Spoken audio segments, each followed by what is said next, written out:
surge in the polls could pay off in a big way with a spot on the main stage at the next Republican presidential debate. CNN hosted that debate, announcing we are revising the debate's criteria, which could expand the field, and that prompted praise from Fiorina.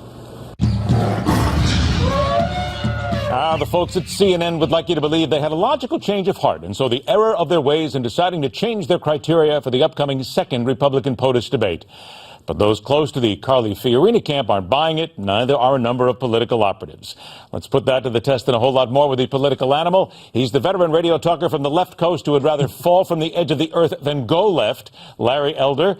She is commentary writer for the Washington Examiner, previously with the Heritage Foundation, Ashe Schow. I want to thank you both for being with us. And Ashe, I'm going to put this one to you first of all. There are people out there right now saying that Carly Fiorina bullied CNN. All right.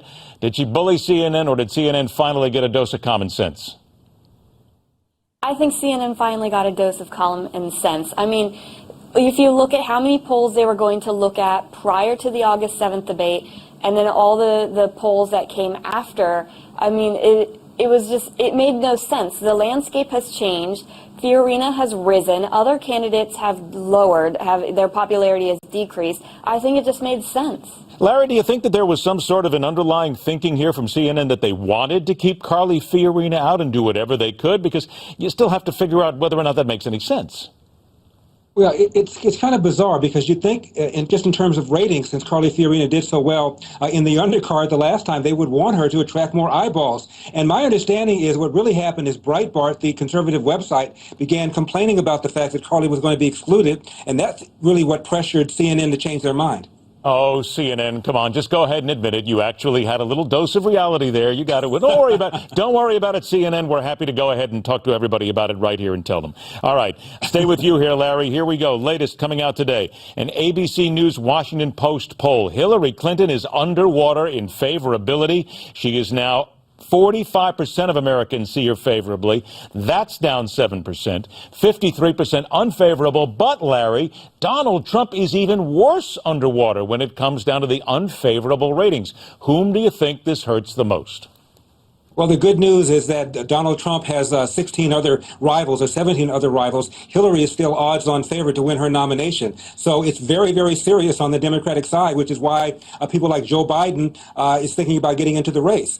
Hillary is, the scandal's not going away. The DOJ is under a great deal of pressure to investigate this, to even appoint a special prosecutor. So she's in serious, serious trouble. Ashe, here's the other side of that as well, because while both candidates are seen as unfavorable, at least there's a majority here, if you look at the American people right now, there are still people who will stick with Hillary Clinton no matter what. It doesn't make a difference what you say. But the same thing can be said for Donald Trump. So we look at these numbers, we talk about them here, but do they really make any difference whatsoever in the actual electability? Well, they might. They have more of a prominence for Hillary given the lack of an alternative, as Larry said. You know, she's also not very popular with women, which really goes to her electability, considering so much of her camp. You know, a lot of women, they look back at how she talked about women back in the 1990s. They really haven't seen what she's been doing for women, you know, as Secretary of State.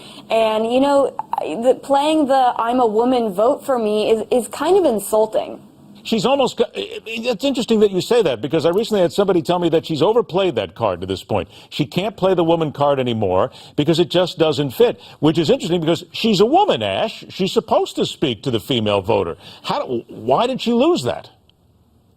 Well, a lot of it did have to do with Carly Fiorina. Carly Fiorina emerged as a Republican alternative to Hillary if you're really going to vote for just a woman. But she was also, she doesn't have this email scandal around her. You can look at her HP tenure as however you want. But she is very articulate. She doesn't come across as, you know, the media stereotype of a Republican woman who, you know, they like to play up Republican women as supposedly being crazy. Carly Fiorina doesn't come across that point. So she really deflated Hillary Clinton's argument that vote for a woman and I'm that woman. I think that's a very easy, the best way to put it, actually. She doesn't fit that mold that the left wants to go ahead and push her into. All right, Larry, to you.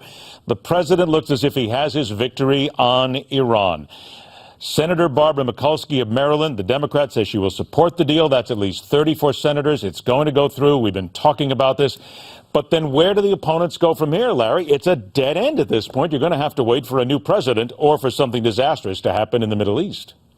Well, Ed, it was a dead end as soon as Congress agreed to this ridiculous idea that this was no longer going to be deemed to be a treaty but an executive order. Even if Congress disapproved it, even if they had enough votes to override the president's veto, most of everything in that Iran deal he could do by executive fiat because it was not deemed to be a treaty, which would have required 2/3. Now it just takes 1/3 and one vote. And this is, again, one of the reasons, Ed, that Trump is doing well. They feel, the Republicans do, that the leadership, John McConnell especially, rolled over, played dead, and allowed this thing to be redefined as an executive order rather than a treaty. It shouldn't have done it. All right, 15 seconds to each of you. Larry, I'm going to stay with you real quick. The president is going to be on the show with Bear Grylls. What would you like to see the president do with Mr. Grylls out in the wild? Give them both a firearm. Let's have a fair fight. Wow. Okay. Ash, honestly, I don't know where to go from there, so I'm just going to ask you, what would you like to see the president do with Bear Grylls out in the wild? What do you think would be fitting? You know, I would like to see him actually do some survival skills. Bear Grylls has a joke that, you know, everything is drinking urine. So, you know, whatever survival skills Bear does, let's see the president. Let's see how far he'll take it. Yeah, okay, let's put it this way. We've got some pretty disgusting things that happen inside the Beltway. Let's not go there. Larry, Elder, Ashe Schow, thank you both for joining us. We'll talk to you real soon. Hey, real quick, you want to get your copy of Ben Carson's book, One Nation, absolutely free? You can do it right here. Call 1-800-485-4350 or go to newsmax.com/Ben. Get it, pick it up, learn it. Stay with us. The Hard Line continues.